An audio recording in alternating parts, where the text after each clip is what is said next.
안녕하세요. 오늘은 지난 시간에 이어서 선거법 개정안 비교 평가를 하는 시간을 가질게요. 오늘은 김영배 의원하고 민형배 의원이 대표 발의한 선거법 개정안에 대해서 얘기를 할게요. 이 두 의원은 권역별 준연동형 비례대표제를 제안을 했어요. 그러니까 기존의 선거제도와 마찬가지로 이제 준연동형 선거제도인데 비례대표 의원을 선발할 때 전국구에서 선발하는 게 아니라 이제 권역에서 선발하는 그런 제도예요. 그래서 기존 제도와 다 똑같은데 차이점은 기존 제도는 전국구에서 후보를 선발하고 두 의원의 경우에는 이제 권역에서 선발을 하는데 권역을 어떻게 분할하느냐 6개 권역으로 이렇게 획정을 했어요. 그래서 기존 선거제도와 이제 마찬가지니까 유권자들은 한 표는 후보에게 한 표는 정당에게 투표를 하죠. 그리고 김영배 의원안의 경우에 220명은 지역구원을 뽑고 110명은 비례대표 의원을 뽑아요. 그리고 민영배 의원의 경우에는 150대 150, 그러니까 지역구 의원과 비례대표 의원을 각각 150명씩 선발하는 제도예요.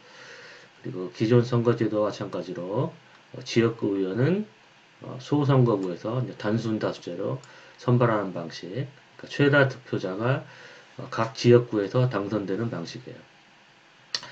근데 김영배 의원의 경우 비례대표 의원을 110명을 뽑기 때문에 행정구역의 인구에 따라서 행정구역의 인구가 적은 권역은 11명을 뽑고 인구가 많은 지역은 이제 32명을 선발해요. 조금 이따 살펴보겠지만 근데 민영배 의원의 경우는 이제 150명의 비례대표 의원을 뽑기 때문에 인구가 작은 행정구역 권역에서는 이제 15명을 선발하고 인구가 많은 행정구역 또는 권역에서는 43명의 의원을 선발해요. 그리고 두 의원안 모두 다 이제 폐쇄형 명부를 사용해요. 즉 정당에서 비례대표 후보의 순위를 결정하고 유권자는 그 순위를 바꿀 수가 없는 시스템. 그게 이제 폐쇄형 명부예요. 조금 더 자세하게 살펴보면 조금 전에 얘기했듯이 김영배 의원안은 지역구 대 비례대표 의원의 비율이 2대 1, 220명 대 110명, 민영배 의원안은 1대 1, 150대 150 이렇게 되어 있어요. 그리고 선거 크기는 이제 소선거구니까 한 명을 선발하는 제도라고 볼 수 있죠. 당선 기준은 이제 최다 득표자가 당선되고 이제 비례대표 후보를 어떻게 선발하느냐. 일단은 각 권역 획정할 때 각 권역에서 몇 명의 비례대표 후보를 선발하는가를 결정을 해야겠죠. 근데 이제 김영배 의원은 110명의 비례대표 의원을 선발하니까 이 110명을 이제 권역으로 나눠야겠죠. 그래서 이 110명을 어떻게 나누냐, 이제 각 권역의 지역구 의원의 비율에 따라서 110명을 이제 분할하는 것이죠. 민영배 의원안은 마찬가지로 각 권역의 지역구 의원의 비율을 전체 비례대표 후보, 비례대표 의원 수에 곱해서 권역의 비례대표 의원 수를 결정해야겠죠. 권역 획정은 어떻게 하느냐? 두 의원 모두 서울, 경인, 그 다음에 이 충청권하고 이제 강원도를 이렇게 묶어가지고 이렇게 한 권역을 결정하고 그 다음에 이제 호남 지역과 제주를 이렇게 묶고 그 다음에 이제 부울경, 대구, 경북 이런 식으로 묶어서 6개 권역을 획정했어요. 그리고 폐쇄형 명부이기 때문에 유권자들은 정당에게 투표를 하고 각 정당들이 얻은 득표율에 따라서 의석을 배분하는 거죠. 근데 여기서 이 각 정당이 얻은 득표율은 이제 권역에서 얻은 득표율을 의미하는 거죠. 그러니까 전국 수준에서 얻은 정당 득표율 가지고 의석 배분을 하는 게 아니라 권역별 준연동형 비례대표제이기 때문에 각 정당들이 각 권역에서 얻은 득표율을 기준으로 의석을 배분하는 방식이에요. 봉쇄 조항은 이제 전국 수준 3% 득표, 지역구 의석 5개 이상. 기존의 선거 제도와 같은 조건이죠. 준연동형 선거제도이기 때문에 비례대표 의석이 이제 연동형 의석과 이제 병립형 의석으로 갈라지는데 50% 연동률을 적용한다고 얘기했죠. 연동형 의석이 비례대표 의석의 50%를 차지하게 되고 그 다음에 병립형 의석이 비례대표 의석의 50%를 차지하게 된다고 얘기했죠. 그러나 각 정당이 권역에서 얻은 득표율보다 지역구 승률이 더 높아지면 높아질수록 연동형 의석의 비율이 병립형 의석에 비해서 더 증가한다고 얘기했죠. 여기서 얘기한 지역구 승률이라고 하면 그 한 정당이 각 권역에서 승리한 지역구의 비율을 얘기하는 거죠. 예를 들어서 한 권역에서 지역구가 10개가 있는데 한 정당이 정당 득표율은 40%를 얻었는데 60% 지역구에서 승리하게 되면 그 권역에서의 정당 득표율보다 지역구 승률이 20% 더 높게 되는 거죠. 그와 같은 일이 발생하게 된다면 병립형 의석 수보다 연동형 의석 수가 더 많게 된다고 얘기했죠. 자세한 내용은 이제 이전 강의를 참고하면 될 거예요. 그리고 이제 이 두 의원의 선거제도는 이제 권역별 준연동형 비례대표제니까 조금 전에 얘기했듯이 연동형 의석 배분 방식이 이제 권역 내에서 국회의원 정수 빼기 이제 권역 내에서 의석 할당 정당 비추천 지역구 당선인 수 이거는 이제 무소속 의원이 얘기하는 거죠. 무소속.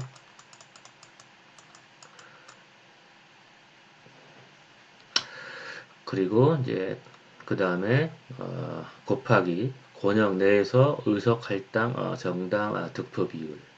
그러니까 기존의 이제 선거제도는 여기가 이제 전국 수준인데 이 개정안은 권역별 준연동형 비례대표니까 이제 전국 대신 이제 권역 내에서의 국회의원 정수 그 다음에 정당 득표율 그 다음에 지역구 당선인을 계산하는 것이죠. 병립형 의석도 역시 전국 대신 이제 권역 내에서 비례대표 의원 정수, 권역 내에서의 정당 득표율을 계산하면 되겠죠.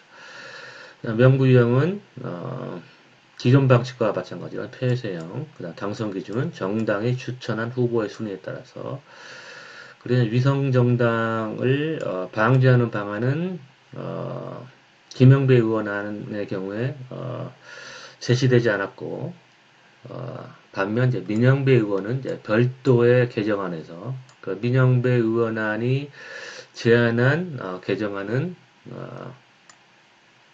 의안 번호가 19,432인데 이 의안에서 위성정당 방지 방안을 제시하지 않았지만 이제 별도의 의안에서 위성정당 방지 방안을 이제 제안했는데 그 방지 방안은 뭐냐면 지역구 의석수 50% 이상을 추천한 정당은 비례대표 의석수 50% 이상을 추천해야 된다라는 그런 방지 조항을 담은 개정안을 발의했었어요. 그러니까 과거에 21대 총선에서 더불어민주당 같은 경우에는 지역구 의원만 내고 그 다음에 그 위성정당인 더불어시민당은 이제 비례대표 의원만 냈었죠. 이제 그와 같이 어, 같은 정당이 한 정당은 지역구 의원만 내고 한 정당은 비례대표 의원만 내서 유권자들로 하여금 정당 투표는 위성정당 즉 비례대표 후보만 낸 정당에 투표하고 그 다음에 지역구 후보 그러니까 모 정당이죠. 어미 모자를 써서 모 정당에는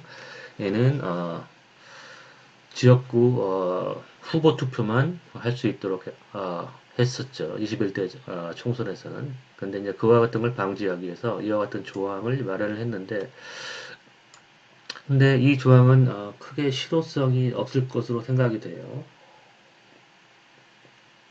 왜냐하면 위성정당을 낸 모 정당, 즉 더불어민주당과 국민의힘 같은 경우 22대 총선에서 지역구 후보도 내고 그 다음에 이제 비례대표 후보도 내고 그 다음에 이제 위성정당을 만들어서 그 위성정당에서도 지역구 후보도 내고 비례대표 후보도 내고 그 다음에 유권자들로 하여금 어떤 정당이 위성정당이라는 거를 하나의 시그널을 보내면 유권자의 경우에는 모 정당 후보에게 지역구에서 투표하고 그 다음에 위성정당 후보에게 정당 투표를 하면 되죠. 그러니까 위성정당이 지역구 후보를 낸다고 할지라도 유권자 입장에서는 위성정당이라는 걸 알기 때문에 위성정당의 지역구 후보에게 투표하지 않고 정당 투표를 하겠죠.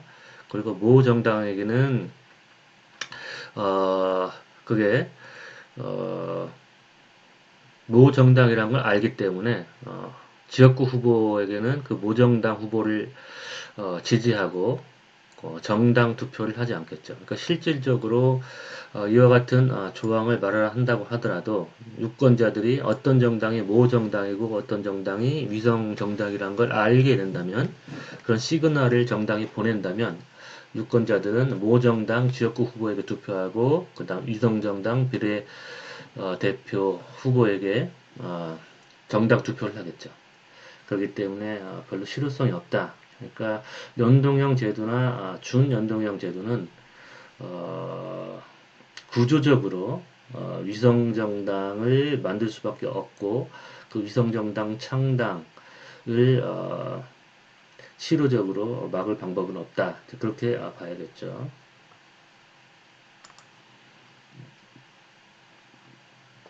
그 다음에 이 권역별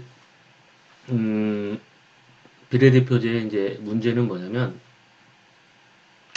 기존에 이제 전국구에서 정당 투표를 할 때 이 연동형 의석 배분을 했을 경우에는 큰 문제가 되지 않는데 왜냐하면 연동형 의석 배분을 할 때 선거구 의원 정수 곱하기 정당 득표 그 다음에 이제 지역구 의석수를 빼잖아요. 근데 전국구의 경우에는 선거구가 전국구가 되니까 전국 의원 정수가 300명이 되는 거죠. 근데 이제 권역별 준연동형 선거제도에서는 이 선거구가 권역이 되니까 이제 300명이 아니라 더 작게 쪼개지겠죠. 그래서 조금 전에 살펴봤지만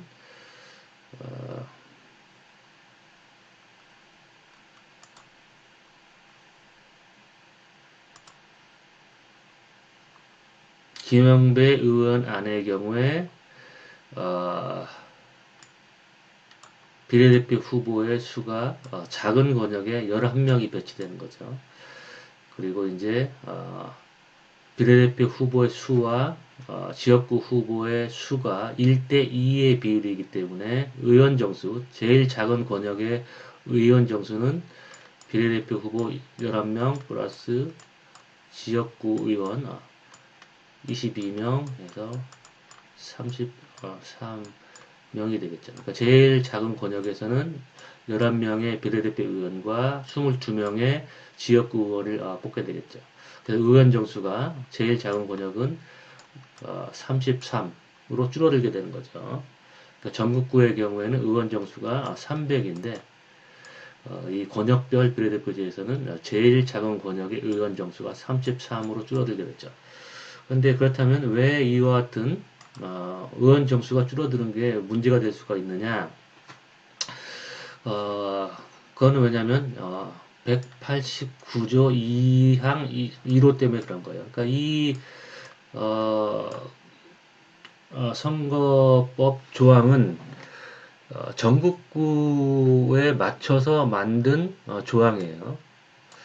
그러니까 어떤 조항이냐면 연동 배분 의석수를 계산할 때 이와 같은 공식에 의해서 계산을 하고 얻은 값이 1보다 작은 경우에는 한 명도 의석을 배분하지 않게 돼 있어요.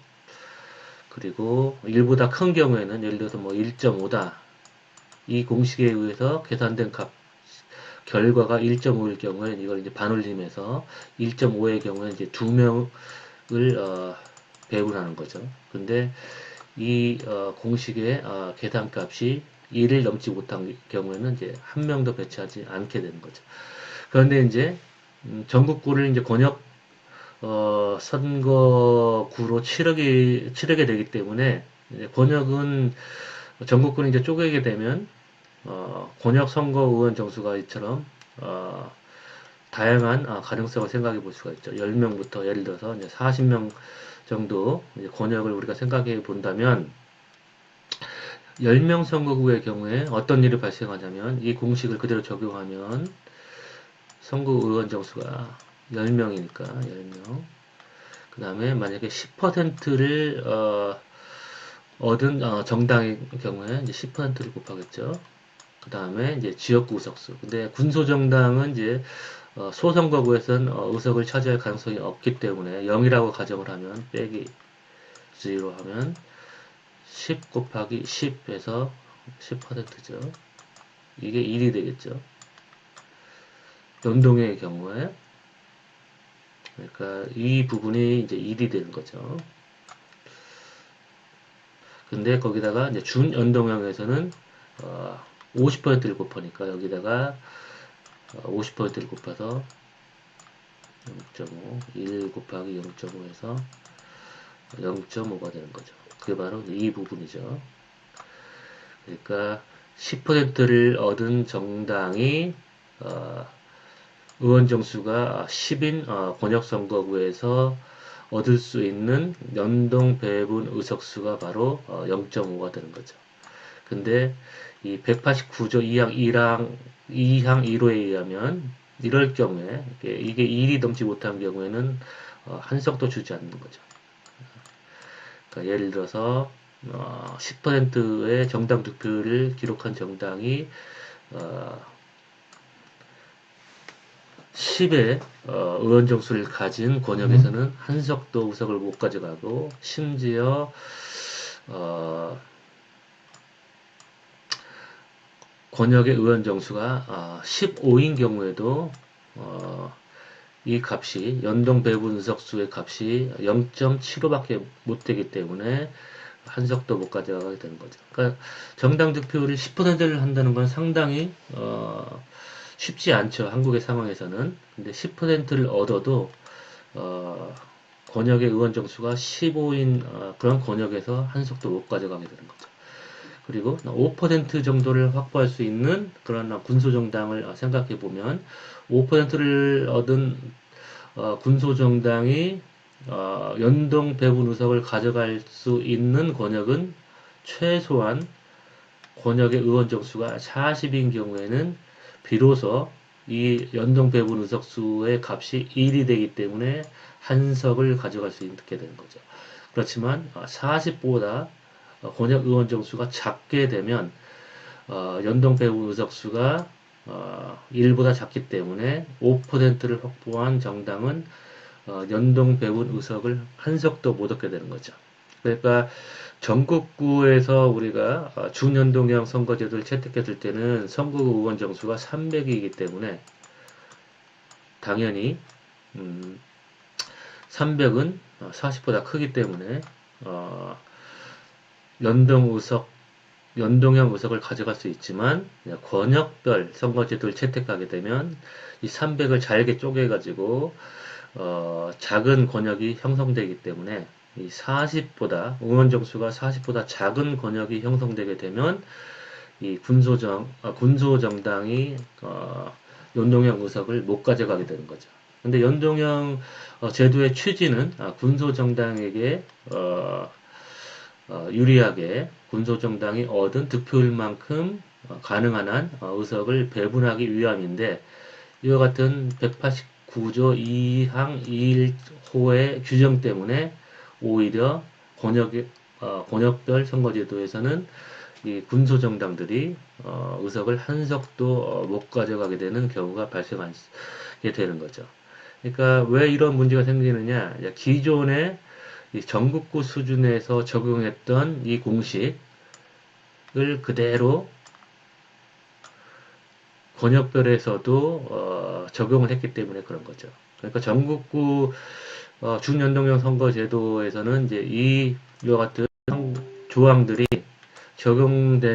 적용돼도 군소정당이 의석을 가져가는데 문제가 없었지만, 그렇다면 이제 권역별 준연동형 선거제도로 바꿨다고 한다면 이 부분을 이제 빼야 되는데, 그걸 감안하지 않고 이 부분을 그대로 남겨둔 채로 일보다 작은 경우 연동 의석 배분수가 연동 배분석 수가 0이 된다는 이 조항을 그냥 유지한 채로 선거제도를 개정했기 때문에 그런 것이죠. 실질적으로 이제 어떤 문제가 생기는지 살펴보면, 이제 그 김영배 의원안의 경우에 권역이 어떻게 획정되느냐, 현행 지역구 의원들의 이제 의원 수가 이제 이렇게 분포되어 있는데, 이제 이 의원 수에 따라서 이 비율을 계산해 보면 253명 중에 49명이니까 19.4%, 이런 식으로 이제 비율을 계산할 수 있겠죠. 이 비율에 따라서 비례대표 의원과 지역구 의원을 배치를 하는 거예요. 그러니까 지역구 의원 수의 총 합이 220명이니까 220 곱하기 19.4% 하면 43명이 되고, 그 다음에 110명 비례대표 의원 총수 110명 곱하기 19.4% 하면 22명이 되겠죠. 43명과 22명을 더하면 65명. 그러니까 서울 권역에서 의원 정수가 계산되는 거죠. 마찬가지로 쭉 계산을 해 나가면 각 권역에서 의원 정수를 계산할 수 있는데, 대구 경북 지역이 바로 조금 전에 살펴본 40명에 못 미치는 권역이 되는 거죠. 그래서 대구 경북 권역의 경우에 지역구 의원의 비율이 9.9%니까 220 곱하기 9.9 하면 지역구 의원이 22명이 되고, 그 다음에 비례대표 의원 총수 110명 곱하기 9.9 하면 11명의 이제 비례대표 의원이 선발하게 되는데, 의원 정수는 22 더하기 11 해서 33명이 되는 거죠. 근데 이 33명이 바로 조금 전에 살펴본 이 표에 의하면 이 40명에 못 미치는 권역, 그러니까 대구 경북 지역이 이제 33명이 되겠죠. 그래서 이와 같은 권역에서는 5%를 확보한 정당이 연동형 의석을 한 석도 못 가져가게 되는 거죠. 왜냐하면 연동 배분 의석 수가 1에 못 미치기 때문에, 1보다 작기 때문에 한 석도 못 가져가고, 그래서 이 연동형 의석 배분의 취지가 무색하게 되는 거죠. 이 대구 경북 지역에서는 군소 정당이 연동형 의석의 혜택을 얻을 수가 없게 되는 거죠.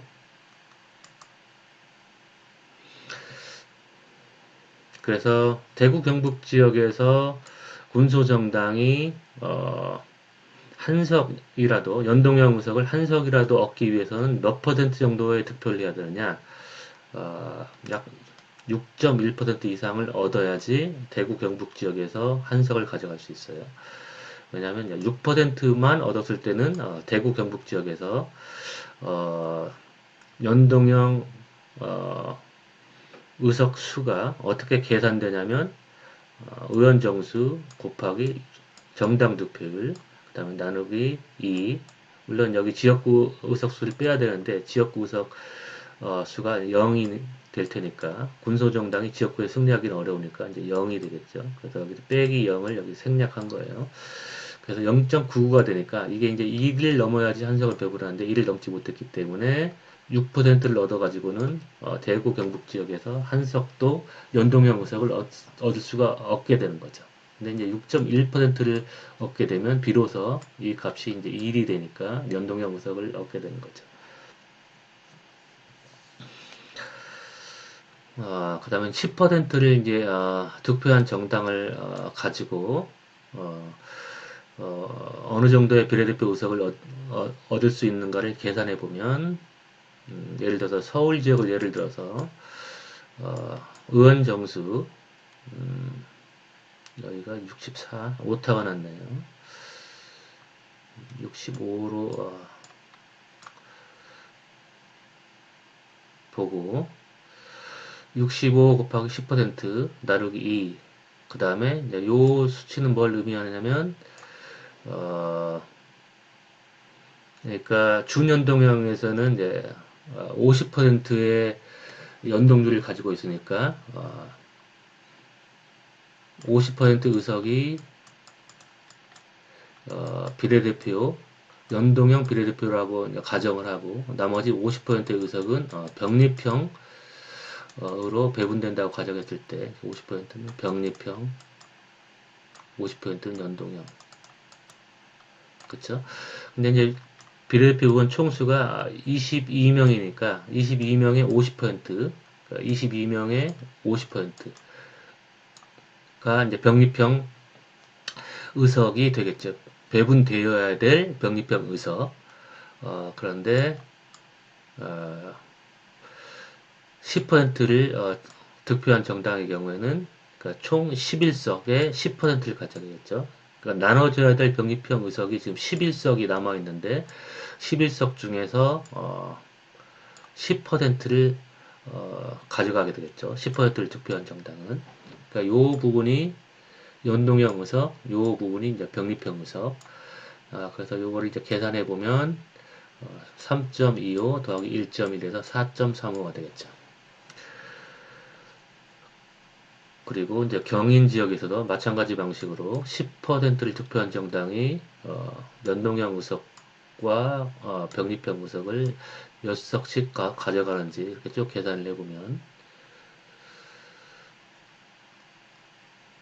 6.33석이 되고 충청 강원 지역에서는 3석. 그래서 이 6개의 권역에서 10%를 득표한 정당이 가져갈 비례대표 의석수는 총합이 22석이 돼요. 그래서 전체 330석 중에서 22석을 가져가게 돼서 6.67%를 가져가게 돼요. 그러니까 이 제도가 완전히 비례대표적이라고 하면 10%를 득표한 정당은 이제 10% 의석을 가져가야 되는데 6.67%를 가져갔으니까 완전한 비례대표적인 선거제도라고 얘기하기는 어렵죠. 그 다음에 이제 민영배 의원도 같은 방식으로 우리가 계산을 해보면 민영배 의원안의 특징은 비례대표 의석수가 150석으로 증가한다는 것이죠. 뿐만 아니라 비례대표 의석과 지역 비례대표 의석과 지역구 의석의 비율이 1대1이란 거. 그러니까 더 비례대표적인 결과가 초래되겠죠. 그래서 쭉 마찬가지 방식으로 이렇게 우리가 계산을 해보면 7.5%. 그러니까 민영배 의원안은 김영배 의원안에 비해서 의석수 그러니까 전체 의석수를 늘리지 않고 더 비례대표적인 결과를 얻을 수 있다고 얘기하겠죠. 왜냐하면 민영배 의원안의 경우에는 전체 의석수를 30석 늘렸죠. 그러니까 지금 현행 300석에서 30석을 늘려서 330석을 늘렸는데 지역구 의원과 비례대표 의원의 비율이 2대 1이기 때문에 그러니까 비례대표 의원이 그만큼 덜 뽑기 때문에 비례대표성이 이제 6.67이었는데 민영배 의원안은 현행 제도와 같이 의원 총수를 이르지 않고 비례대표 의원 수를 150석으로 늘렸기 때문에 비례대표성이 김영배 의원안에 비해서 더 높게 나타난 거죠. 그렇다면은 이제 그리고 김영배 의원안과 마찬가지로 대구 경북 지역에서 의원 정수가 40을 못 넘기기 때문에 대구 경북 지역에서는 6%를 득표한 정당도 연동형 의석을 한 석도 가져갈 수 없고 이 대구 경북 지역에서 연동형 의석을 가져가기 위해서는 최소한 6.8% 이상을 얻어야 되죠. 군소 정당이.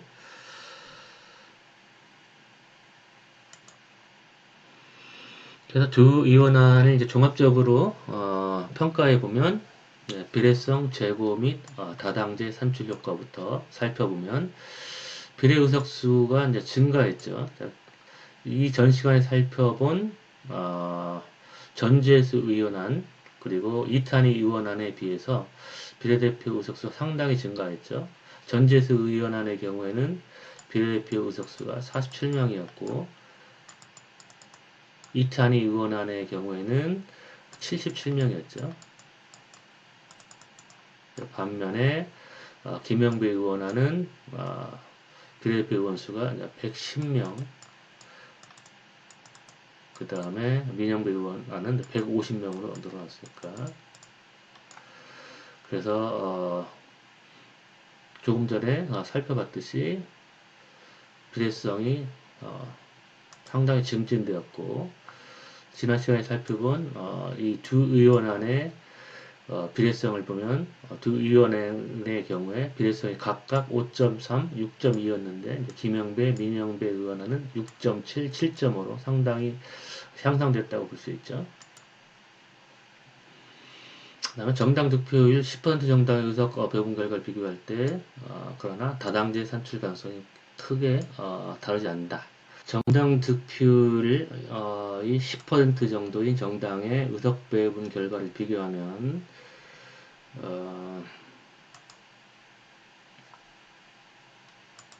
김영배 의원안의 경우에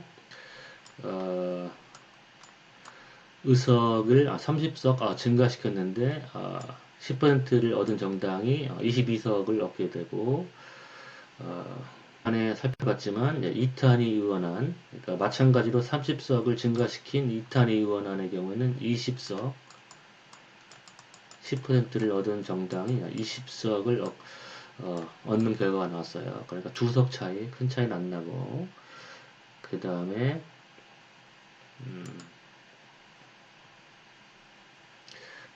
민형배 의원안의 경우에 22.5석, 그러니까 23석이니까 그렇게 큰 차이가 나지 않죠. 그런데 이제 한국 현실에서 과거의 선거들이 보여줬지만 군소정당이 10%를 확보하는 게 쉽지 않았죠. 정당 득표를. 그래서 이 정도의 그런 비례대표성 제고 효과를 가지고 다당제를 산출할 가능성이 어느 정도냐 볼 때 그렇게 크지 않은 걸로 판단이 돼요. 그리고 이제 권역과 크기의 편차가 크기 때문에 군소정당 의석 확보 가능성이 권역에 따라 달라질 수가 있다. 이건 이제 권역별 선거제도의 공통적인 특징이죠. 그러니까 주로 이제 권역을 결정할 때 기존의 행정구역을 이용하기 때문에 기존의 행정구역을 이용한 권역별 선거제도는 의원 정수의 편차가 상당히 크게 나게 되죠. 그러니까 민영배 의원안의 경우에 의원 정수가 가장 많은 지역 권역은 경인이었던 반면 대구 경북은 30명에 불과하기 때문에 거의 2배 이상의 차이가 나죠. 거의 3배 가까이. 그 다음에 김영배 의원안도 대구 경북과 경인 지역의 의원 정수 차이가 거의 3배 정도 나죠. 이런 문제가 발생하기 때문에 이 의원 정수가 큰 권역에서는 군소정당이 의석 확보 가능성이 증가하고 의원 정수가 작은 권역에서는 군소정당의 의석 확보 가능성이 낮아지겠죠. 이런 문제가 생긴다는 것이죠. 그 다음에 대표성 증진 효과. 그러니까 여기서 이제 대표성이라고 하면은 지난 시간에도 얘기했듯이 기존의 정치 엘리트들이 어, 거대 두 정당을 쪼개고 나와서 군소 정당을 만드는 경우 이런 거는 이제 대표성이라고 얘기하기 어렵다고 얘기했죠. 기존의 양당 체제에 진입할 수 없었던 시민사회의 다양한 계층, 그 다음에 직능 집단, 그 다음에 세대 집단들이 의회에 진입하게 되는 걸 이제 대표성이라고 봤을 때 어, 개정안은 현행 제도와 같이 폐쇄형 명부를 계속 사용하고 있기 때문에 그리고 폐쇄형 명부를 사용하면서 정당 지도부 측근들 이 정치 엘리트들을 공천하고 그들에게 높은 순위를 배분하는 그런 관행이 그대로 유지된다면 시민사회의 다양한 계층 집단, 직능 집단, 세대 집단이 어, 의회에 진입하는 게 마찬가지로 어렵겠죠. 그래서 상향식 후보 선발 및 순위 결정 제도를 마련하지 않는 한 기존 정치 엘리트들이 여전히 대표될 것이다 라는 것이죠. 그래서 이 폐쇄형 명부를 사용한다는 이 문제 때문에 대표성 증진 효과가 거의 없다 이렇게 얘기할 수 있겠죠. 그다음에 지역 집중적 의석 배분 완화 및 지역주의 투표 약화 효과. 조금 전에 살펴봤듯이 이제 권역 획정을 할 때 어떻게 획정했냐면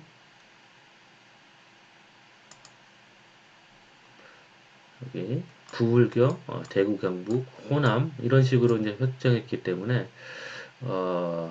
예를 들어 호남민 같은 경우에는 이제 자신의 지역 후보에게 집중적인 그런 지지를 보낼 때 정당 투표를 할 때 마찬가지로 자신의 지역을 대표하는 정당이 높은 득표율을 얻으면 더 많은 비례대표 의석을 확보할 수 있기 때문에 여전히 자신의 지역 정당에게 표를 던지겠죠. 부울경 지역도 마찬가지고 대구 경북 지역도 마찬가지고 그리고 이전에는 이 충청 지역 이 강한 지역주의 성향을 보이지 않았죠. 이제 그 이유는 이 지역을 대표하는 그런 전국적 수준에서의 정치 지도자가 없었기 때문이고, 이제 근데 과거에 이제 김종필 씨나 그 다음에 뭐 정주영 씨가 같은 좀 강력한 후보가 등장했을 때는 지역 정당이 만들어졌었죠. 아니면 지역주의 투표 성향이 강해졌었죠. 그렇기 때문에 권역을 이렇게 또 쪼개게 되면 만약에 이 지역에서 전국적인 지도자급의 정치인이 나타나게 되면 그 정치인을 중심으로 이 지역을 대표하는 또 지역 정당이 만들어질 수가 있죠. 그래서 권역을 이렇게 분할했을 때는 지역주의 투표 행태가 여전히 사라지지 않게 되고 따라서 이 권역에 따라서 이 권역을 대표하는 그런 지역 정당의 집중적인 지지가 초래되고 또 집중적인 의석 배분이 일어날 가능성은 여전히 존재한다고 얘기할 수 있겠죠. 그래서 이와 같은 효과, 지역 집중적인 의석 배분 완화 효과 및 지역주의 투표 약화 효과는 크지 않다. 그리고 정책 대결 촉진 효과 역시 지역주의가 여전히 지배적인 투표 결정에 원인이 될 테니까 정책 대결이 강화되지는 않을 것이다. 그렇게 보는 것이죠. 종합적 평가를 살펴보면 다른 안에 비해서 기존에 살펴본 전재수 의원안, 이탄희 의원안에 비해서는 비례성 제고 효과, 다당 산출 효과가 상대적으로 우수하다. 그러나 이제 문제는 위성정당의 출현 가능성이 있다. 여전히 왜냐하면 준연동형 선거제도를 그대로 고수하기 때문에. 그리고 김영배 의원안의 경우에 의원의 3분의 1을 폐쇄형 명부로 선발하고, 민영배 의원안의 경우에는 이제 2분의 1의 비례대표 의원을 선발하기 때문에 어떻게 보면은 폐쇄형 명부로 선발하기 때문에 유권자들이 직접 후보를 결정할 수 있는 후보의 수, 또 후보의 비율이 줄어드는 거죠.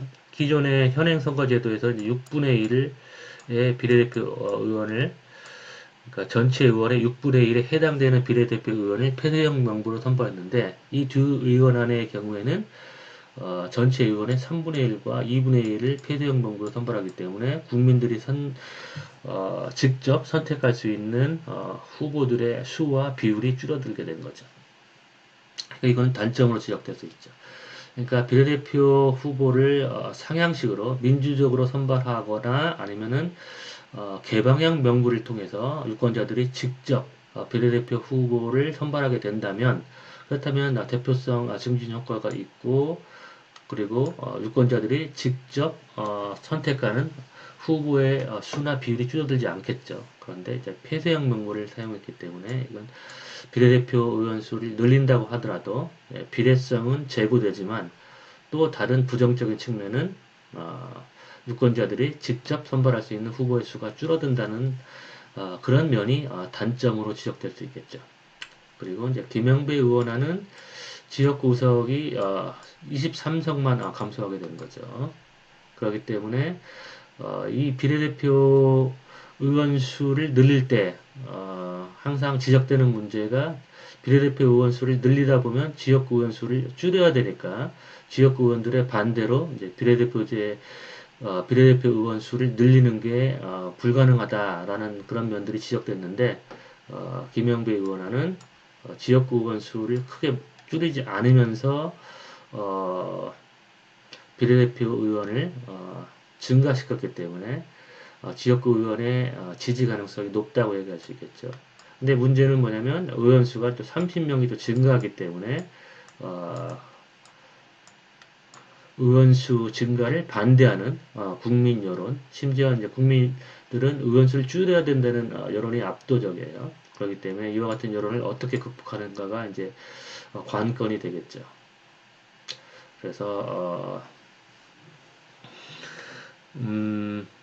이 두 의원안의 이런 단점들을 보완할 수 있는 방안으로 이제 대안을 제시한다면, 일단은 이 폐쇄형 명부를 그대로 이제 유지할 경우에 분명한 거는 정당 개혁을 통해서 후보들을 상향식으로 선발하고, 순위도 당원들이나 아니면 국민들이 직접 참여해서 후보의 순위를 결정할 수 있는 방식이 도입된다면, 그렇다면은 이 폐쇄형 명부를 사용해서 발생하는 문제, 그러니까 당 지도부의 측근들, 정치 엘리트들이 높은 순위를 받는 그런 문제들을 해소할 수 있고, 또 하나는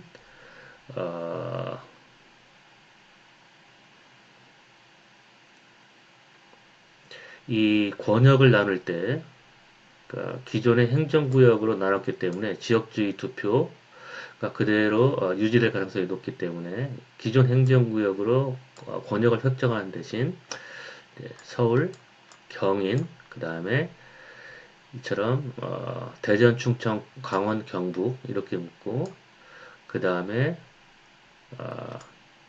호남, 제주, 경남, 부울경 이런 식으로 교차 권역을 만약에 형성한다면, 그렇다면 이제 호남 지역에서는 민주당이 유리하고 집중적인 지지를 받지만, 또 경남 부울경에서는 이제 국민의힘이 집중적인 지지를 받는데, 이 두 지역에서의 지역 정당에 대한 집중적인 지지가 서로 상쇄되겠죠. 이게 한 권역이 되니까.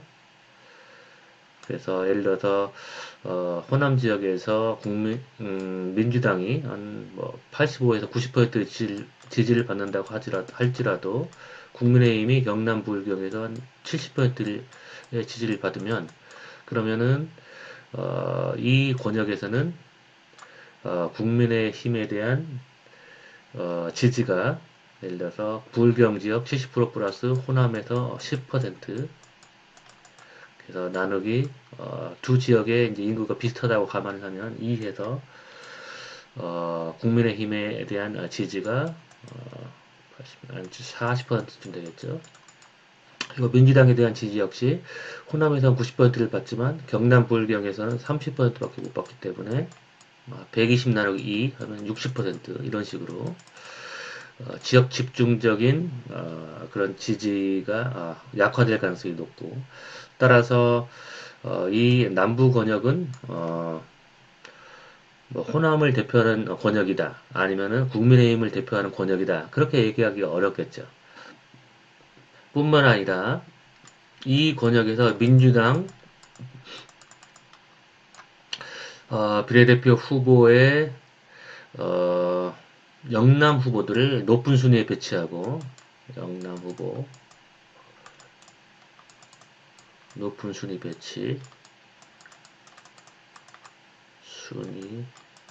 배치하고, 그 다음에 또 국민의힘은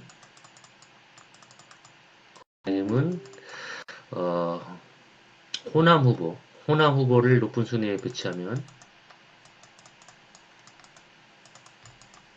높은 순위에 배치할 경우에 민주당에게 던진 호남민의 지지가 영남 후보가 의석을 얻는 데 도움이 될 수도 있죠. 그리고 또 국민의힘에 던진 영남민의 강한 지지가 호남 후보에게도 도움이 될 수가 있죠. 그렇기 때문에 이처럼 교차 권역을 사용할 경우에 지역 집중적인 의석 배분도 완화시킬 수 있고, 또 영남민이 던진 표가 호남 후보에게도 유리하게 작동할 수가 있고, 또 호남민에게 던진 표가 영남 후보에게도 도움이 될 수가 있기 때문에 유권자들이 이제 그걸 인식하게 된다면 지역주의가 약화될 수 있는 가능성도 열리게 되겠죠. 그럼에도 불구하고 이런 이제 보완점, 그러니까 즉 폐쇄형 명부에서 상향식 후보 선발 방식을 채택하거나, 아니면 폐쇄형 명부 대신 개방형 명부나 또는 부분 개방형 명부를 채택하는 그런 대안, 그리고 이제 권역을 획정할 때 이처럼 교차 권역을 통해서 지역 집중적인 의석 배분이나 지역주의 투표 약화를 시키는 그런 보완책을 생각할 수 있는데, 그럼에도 불구하고 해결될 수 없는 문제는 뭐냐면 이 위성정당 창당 문제. 그러니까 준연동형 선거제도를 사용했기 때문에 이전에 설명했던 대로 위성정당 출현 가능성은 막을 수가 없고, 그리고 선거제도를 채택함에 있어서 가장 우리가 우선적으로 고려해야 될 게 민의 왜곡 요소가 없어야 된다라고 얘기했죠.